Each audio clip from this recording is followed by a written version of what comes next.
డబ్బులు దాచుకోవడం కాదు. డబ్బులని పెంచాలి. వినడానికి కొంచెం డిఫరెంట్‌గా అనిపిస్తుంది గదా! యెస్. డబ్బులను దాచుకోవడం ఎంత ఇంపార్టెంటో వాటిని పెంచడం కూడా చాలా ఇంపార్టెంట్ అండి.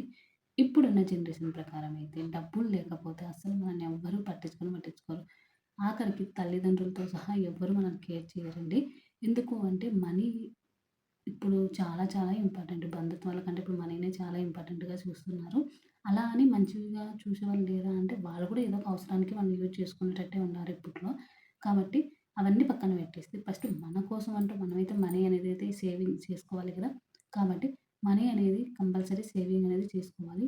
నేను ఈరోజు మీకు ఎవ్వరికీ చెప్పనివి నా జీవితంలో జరిగిన కొన్ని అంటే నేను మార్చుకున్న కొన్ని అంటే నేను మార్చుకోవడం అంటే నేను నేర్చుకున్న మెయిన్‌గా చెప్పాలంటే నేను నేర్చుకున్న పెద్ద పెద్ద గొప్ప గుణపాఠాలు గూడా ఉన్నాయిలెండి. కానీ కొన్ని నేను నేర్చుకున్న మనీ గురించి మాత్రమే కొన్ని పాఠాలు లాంటివి అనుకోండి. మంచిగా నేను చాలా అంటే చాలా ఇంప్రూవ్‌మెంట్ అయితే అయ్యానండి డబ్బు విషయంలో. చాలా జాగ్రత్తగా ఉంటాను. రూపాయి ఖర్చు పెట్టాలంటే చాలా రకాలుగా ఆలోచించి అయితే ఖర్చు పెడతాను. అది పిసినారితనం అనుకున్నా పర్లేదు. ఎందుకంటే ఈరోజు వాళ్ళు పిసినారిగానే అనుకోవచ్చు. కానీ మన దగ్గర డబ్బు లేకపోయిందనుకోండి మనం ఒకరిని చేతులు అడగాల్సొస్తది వేరే వాళ్ళని. అలా కాకుండా నా దగ్గర ఉన్న దాంతో నేను అడ్జస్ట్‌మెంట్ చేసుకుంటూ ఉండేదాన్ని.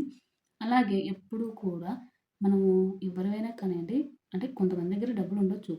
ఇప్పుడు మనం పుట్టానే మన పెద్దవాళ్ళ దగ్గర డబ్బులుందనుకోండి ఓకే. అలా డబ్బులు లేకపోతే చాలా పరిస్థితులు ఎలా ఉంటాయి చెప్పండి? అలా ప్రతి ఒక్ స్టార్టింగ్ నుంచి ఇప్పటి వరకు మనీ గురించయితే చాలా క్లారిటీగా చాలా అంటే రూపాయి ఖర్చు పెట్టాలంటే నేనైతే చాలా ఆలోచిస్తానండి. అది అత్యవసరం అనుకుంటే మాత్రమే పెడతాను.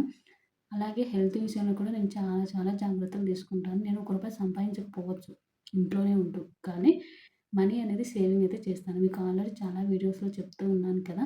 ఇప్పుడు మీకు ఇంతొస్తేనే మీరు ఇంత సేవ్ చేయాలి. లేకపోతే మీకు చాలా వస్తుంది కదా! మీరు ఇన్ని అవన్నీ కాదండి. ఎవరైనా సరే సేవింగ్ చేసుకోవాలి. నీకు కోట్లొచ్చినా నువ్వు సేవింగ్ చేయాలి. ఆ మెంటాలిటీ ఉందనుకోండి. నువ్వు ఆ సేవింగ్ చేసిన అమౌంట్‌తో నువ్వు గోల్డ్ కొంటావా? ఒకరికి సహాయం చేస్తావా? లేకపోతే పెట్టుబడి అది నీ అభిప్రాయం అంతే. నువ్వు సేవింగ్ చేసే మైండ్ సెట్ అనేది ఉండాలి అంతే. నీకు మస్తుగొస్తుంది డబ్బులు నువ్వు సేవ్ చేయాల్సిన అవసరం లేదు. అలాంటివి వద్దండి. ఎందుకంటే మనకెంత వచ్చినా ఇప్పుడొస్తుంది. రేపొద్దున రావాలి అంటే ఇప్పటి నుంచే సేవింగ్ చేస్తే అమౌంట్ మనకు రేపొద్దున అయితే యూజ్ అవుతుంది కదా! దానివల్ల ఇప్పుడు నీకు ఎంతొచ్చినా కూడా ఇప్పుడు నువ్వు సేవింగ్ చేయాలి అంటే నువ్వు ఎన్ని అడ్జస్ట్‌మెంట్ చేసుకోవాలి చెప్పండి? నువ్వు 1,00,000 జీతం వచ్చినా, 2,00,000 జీతం వచ్చినా నీకు డబ్బులు సేవ్ చేయాలంటే నువ్వు కొన్ని కటింగ్స్ చేసుకుంటూ పోతుండాలి ఫుడ్ దగ్గర. అలా అని తినకుండా ఉండొద్దు. దాని గురించి కాదు. కొంచెం కంట్రోల్ చేసుకోవాలి. బయట ఫుడ్ ఎక్కువ తినకుండా. హెల్త్ కూడా ఖరాబ్ అవుతుంది గదా! ఇప్పుడు నువ్వు ఒక బయట ఫుడ్ తినడం వల్ల మంత్‌కు 1, 2 టైమ్స్ పర్లేదండి. డైలీ బయట ఫుడ్ తినడం. బయట షాపుల్లో కొనుక్కొచ్చుకొని తినడం పిల్లల గురించి. పెద్దవాళ్ళు బయట ఫుడ్ తినడం. ఇలా చేయడం వల్ల ఇప్పుడేమనిపియదు. ఇప్పుడు యంగ్ ఏజ్‌లో ఉంటాం మనకి ఏ ప్రాబ్లమ్ ఉండదు. కొంచెం ఏజ్ పెరిగే కొద్దీ హెల్తులు ఖరాబ్ అయితాయి. ఇప్పుడు నీకు హెల్త్ ఖరాబ్ అయ్యిందనుకోండి, నీకు ఇప్పుడు తిన్నందుకు డబ్బులు వేస్ట్. అంటే ఖర్చు. దాని తర్వాత మళ్ళీ హాస్పిటల్‌కి ఇప్పుడున్న హాస్పిటల్‌లలో ఎంత ఖర్చవుతుంది చూడండి. కాబట్టి కంపల్సరీ ఇక్కడ మీకొక చిన్న టిప్ చెప్తాను. హెల్త్ ఇన్స్యూరెన్స్ అని ఉంటుంది. కంపల్సరీ ఫ్యామిలీ మొత్తానికి తీసేసుకోండి. మీరు సేవ్ చేసిన మనీ మొత్తాన్ని హెల్త్ ఇన్స్యూరెన్స్ మీద పెట్టేసుకోండి. రేపు పొద్దున మీకు ఎక్కువ అమౌంట్ అనేది మీ చేతి నుండి పడకుండా అయితే ఉంటుంది. మీరు కొంచెం దీని గురించి అయితే డీటెయిల్‌గా తెలుసుకొని హెల్త్ ఇన్స్యూరెన్స్‌లో అయితే పెట్టేసుకోండి. ఇప్పుడొచ్చేసి చెప్పాను గదా! మంచిగా హెల్తీగా ఉంటే హెల్తీగా ఉన్న రోగాలు రావంటే ఇప్పుడున్న పరిస్థితులలో మంచి హెల్తీ ఫుడ్ దొరకడం కష్టం. కానీ మొత్తానికి నాశనం అవ్వడం కంటే కొంచెం నాశనం అవ్వడం బెస్ట్ అంటాం గదా! అలా కొంచెం బెటర్‌గా ఉంటుంది. హాస్పిటల్‌కు మళ్ళీ ఖర్చు. ఇదంతా ఖర్చు గదా! కాబట్టి అందుకు మీరు ఎక్కువగా మనీ అనేది ఇక్కడ మీకు బయట ఫుడ్ తినడం వల్ల ఇక్కడ గూడా వేస్ట్ అయితే అవుతుంది. మీకు మనీ సేవ్ కావాలి అంటే మనం చాలా ఖర్చులంటే మనం పెట్టే ప్రతి ఒక్క ఖర్చును తగ్గించుకుంటూ వెళ్ళాలి కదా! దాంట్లో మనం బయట ఫుడ్ తినకూడదు. ఎక్కువగా షాపింగ్ చేయొద్దు. అలాగే ఇంట్లో పెట్టే ప్రతి ఒక్క రూపాయిని మనం రాసుకుంటూ ఉండాలి. దానివల్ల మనకెక్కడ మనీ సేవ్ అవుతుంది, ఎక్కడ ఖర్చు పెడుతున్నాం అనేది మీకు ఒక ఐడియా ఉంటుందండి. అలాగే ఎక్కువగా మనం మనీని క్యాష్ రూపంలోనే ఇవ్వడానికైతే ట్రై చేయండి.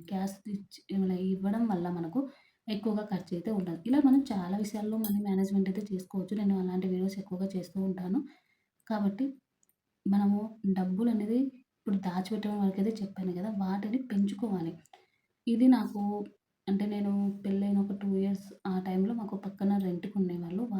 అంటే ఒక పెద్దావిడ అనుకునే ఆంటీ. ఆమె చెప్పింది. అంటే మనకు కూడా అప్పుడు చిన్న ఏజ్ కదా! మనకు కూడా అంత ఐడియా ఉండదు. తను ప్రతి ఒక్క రూపాయి అండి వాళ్ళ కొడుకు ఇచ్చే అతను అంటే ఎంతో కొంత ఇస్తుంటారు కదా! వాళ్ళకి అవసరాలకు అట్లా. ఆమె చాలా మనీ అనేది సేవ్ చేసి పెట్టింది. అంటే లక్షలు కాదు. ఆమె ఉన్న బడ్జెట్ కోసం కొంచెం మనీ అయితే సేవ్ చేసుకుంది. నేను అడిగేదాన్ని అంటే మీకు డబ్బులు ఇచ్చారు కదా! మీరు యూజ్ చేసుకోవచ్చు కదా! ఇప్పుడు ఇంకా మీరు ఇన్ని రోజులు కష్టపడ్డారు కదా! అంటే ఇప్పుడు నేను ఉన్నంత వరకు నేను యూజ్ చేసుకుంటాను. నా తర్వాత అంటే నేను సేవింగ్ చేసినప్పుడు నా పిల్లలకే వస్తుంది కదా! ఇప్పుడు నాకు అంత అవసరం లేదు. ఉంది కదా అని అంతా ఖర్చు పెట్టేసుకోకూడదు. అలాగే దీన్ని నేను ఒక 3 మంత్స్‌కో, 4 మంత్స్‌కో ఆ అమౌంట్ సేవింగ్ చేసుకున్నాను కదా! దాన్ని పోస్ట్ ఆఫీస్‌లో లేకపోతే ఏదైనా గోల్డ్ కొనడం అలా వాటి మీద ఇన్వెస్ట్‌మెంట్ చేసేది. నాకు చాలా అంటే కొంచెం డిఫరెంట్‌గా అనిపించేది. ఎందుకంటే ఇంక ఒక ఏజ్ వచ్చింది కదా! ఎందుకు అంత కష్టపడాలి? అంత మన దగ్గర ఉన్న అమౌంట్ మనం అనుకోండి మన దగ్గర 1000 ఉంటే దాన్ని ఎట్లా ఖర్చు పెట్టాలా అని ఆలోచిస్తూ ఉంటాము. అంటే ఏ బాధ్యతలు లేకపోతే ఓకేనా మీకు ఇప్పుడు ఏ బాధ్యతలు లేవు. మీరు ఫ్రీ అంటే మిమ్మల్ని ఎవ్వరు ఎలాంటి రిస్ట్రిక్షన్స్ లేకుండా ఉంటారంటే, అలాంటి టైంలో మీ దగ్గర ఒక రూ. 1000 ఉందంటే మీరేం చేస్తారు చెప్పండి? కామెంట్‌లో కామెంట్ చేయండి తప్పకుండా. ఈజీగా ఖర్చు పెట్టేసుకుంటాం. మనకిప్పుడు ఏ బర్డెన్స్ లేవు కదా! అంటే ఏ బాధ్యతలు మన మీద లేవు కాబట్టి ఆటోమేటిక్‌గా ఖర్చు పెట్టేసుకుంటాం. తను నాకైతే చాలా అంటే ఆ టైంలో అనిపించింది. అంటే నేను అప్పటి నుంచి కొంచెం కొంచెం మారాను. బట్ మొత్తానికి మారలేదండి. మనకున్న బద్ధకానికి మనం మారాలంటే ఇప్పుడే అవుతుందా చెప్పండి? కొన్ని ఇయర్స్ టైం పడతది. కానీ నాకది ఇప్పటికీ గుర్తుండిపోతుంది. డబ్బులు అంటే సంపాదించినా కూడా సేవింగ్ చేయడం కష్టం. సేవింగ్ చేసినా కూడా వాటిని డబల్ చేయడం మెయిన్ ఇంపార్టెంట్. ఈ 3 లైన్‌గా జరిగిపోతున్నాయనుకోండి, మీరు ఎవ్వరి దగ్గర చేజార్చాల్సిన అవసరం అయితే ఉండనే ఉండదు. ఇదైతే నేను కన్ఫర్మ్‌గా చెప్పగలనండి.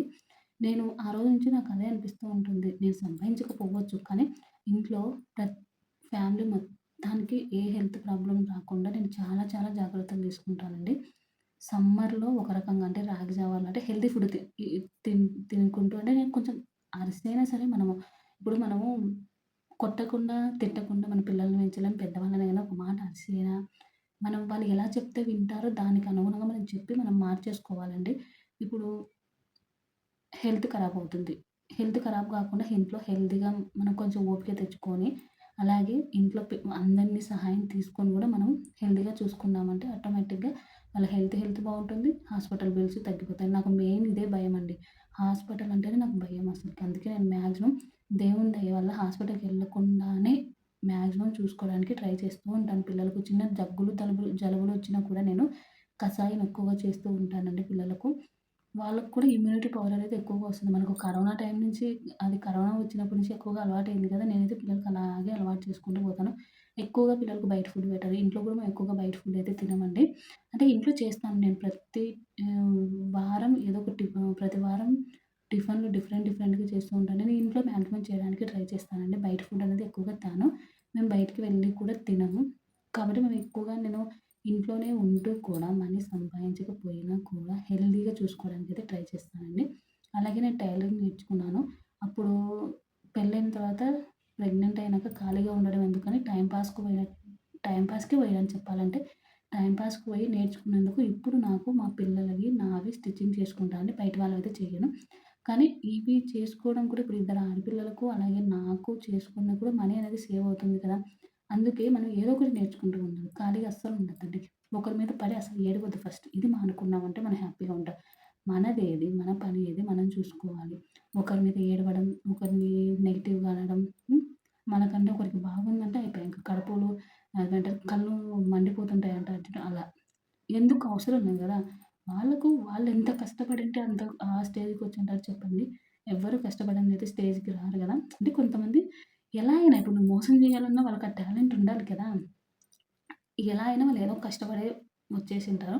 ఒకవేళ మోసం చేసి వచ్చినా ఆ డబ్బులు ఎక్కువ రోజులైతే నిలవదు. అలాగే పక్క వాళ్ళ మీద పడి ఎక్కువగా బాధపడుకుంటూ మన హెల్త్ ఖరాబ్ చేసుకొని మనకు ఉన్నది కూడా పోతూ ఉంటుంది.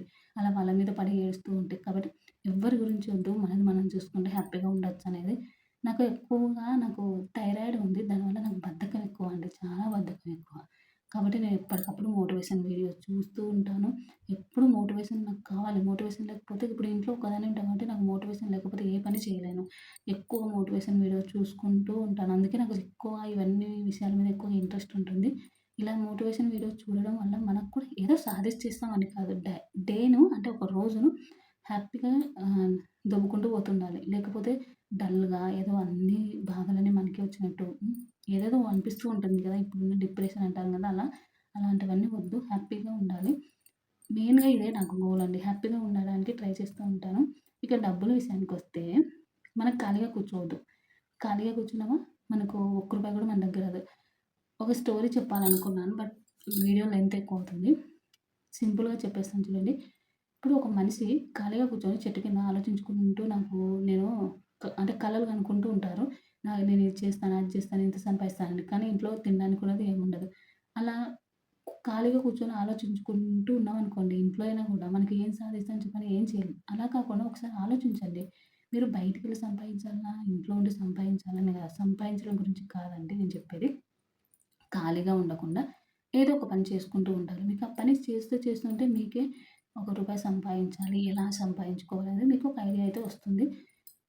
బయటికెళ్ళి సంపాదించకపోయినా మీకు రూపాయి చేతికి రాకపోయినా మీకే తెలుస్తుందంటే, ఓకే. నేను ఈ రోజుకు మార్నింగ్ లేసినప్పటి నుంచి ఈ రోజుకి ఓకే. నేను కొద్దిగానే పని చేశాను అనే హ్యాపీనెస్ రావాలి.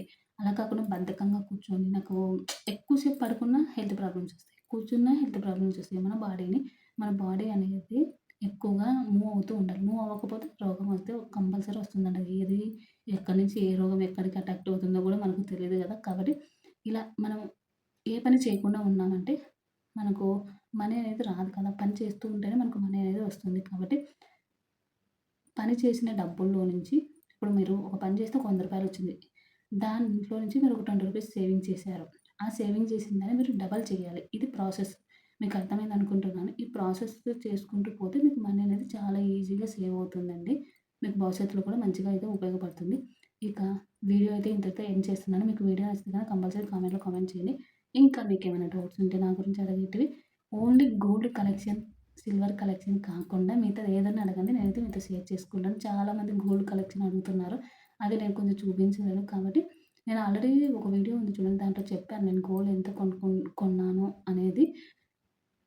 అలాగే అంటే నాకు గోల్డ్ జ్యువెల్లరీ కలెక్షన్ అయితే నేను చూపించలేనండి.